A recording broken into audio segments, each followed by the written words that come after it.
byukuri Julius Malema n'umugabo n'imirimbanya ya politiki, ariko inakunda gukoresha amagambo atari meza muri politiki. Yanga abazungu, yanga u Rwanda. Yes, ntabwo twabura gushyiramo ko yanga u Rwanda kuko 2025 ubwo mifatwa.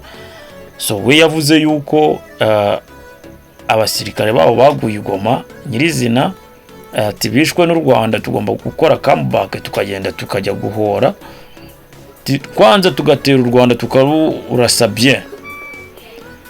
N'umugabo w'imirimbanya ya politiki, ariko nta wanze u Rwanda. Ujye ugira amahirwe yo kubaho neza. Ubu urukiko rwa South Africa rwamukatiye imyaka 5 kubera ko byaharegwa kandi yatsinzwe, tunze intwaro mu buryo bunyuranyijwe n'amategeko. Yarashe mu kirere 2018 bibangamira inzego z'umutekano. N'umugabo wari ufite ishyaka ryitwa Economic Freedom Fighters.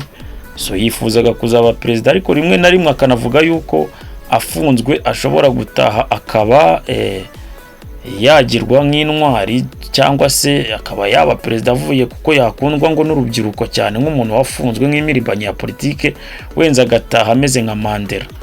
Ibyo bintu yakunze kubivuga cyane muri speeches. So yanga u Rwanda rero, yanga u Rwanda cyane kuko yumvaga ubundi umunsi batsindwa muri Goma yavugaga yuko bakwiye kugaruka bakata ku Rwanda bakaruhorera, ndoke ngo bagahora bakica ingabo z'u Rwanda kuko ngo zabiciye izabo nabo. So sinzi nimba mwarabajije kumukurikirana cyane, n'umunyarugamba, agira urugambo rwishi cyane Julius Malema, ariko nta wanze u Rwanda ugira gute ubaho atuje.